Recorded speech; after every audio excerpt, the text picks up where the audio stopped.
There are 538 electors in total, and these are distributed among all 50 states and Washington, D.C., the minimum being 3.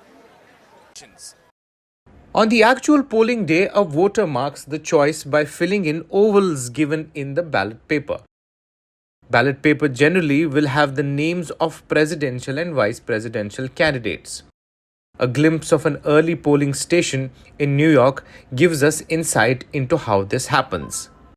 There are 6 ballot stations. So those 1, 2, 3, those towers? They're on top of the towers.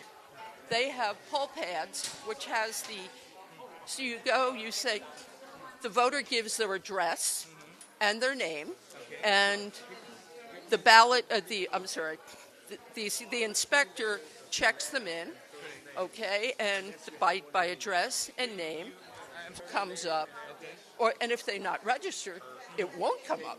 Registered, they sign electronically, prints out a ballot for them, okay, and they hand the ballot to the voter in a privacy shield. We can't look at their ballot.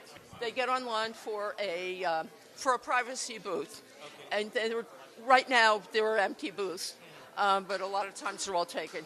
And they just go in there, there's a light, and they can lay their ballot down and fill out and do the next available scanner, and the voter slides their ballot into the scanner. In the United States, voting is done through the physical ballot papers. However, their counting in most jurisdictions is done electronically, with ballots being scanned through optical scanners that read and tabulate votes.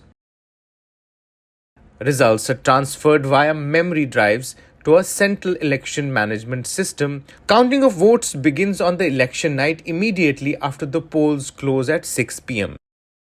The United States electoral system is highly decentralized, with each state running its own elections.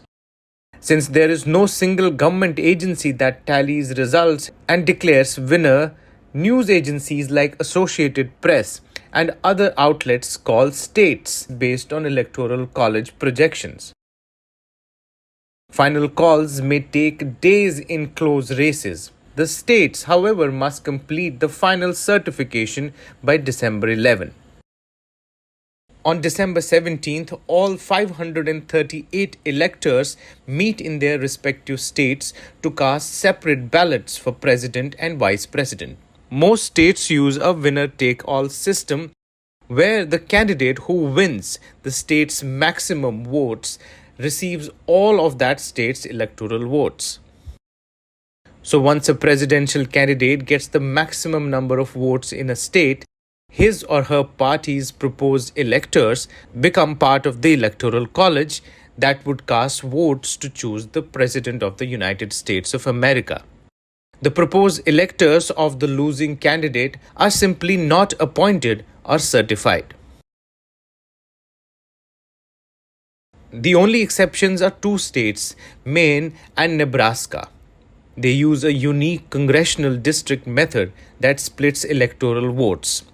This system can result in a candidate winning the presidency without winning the national popular vote.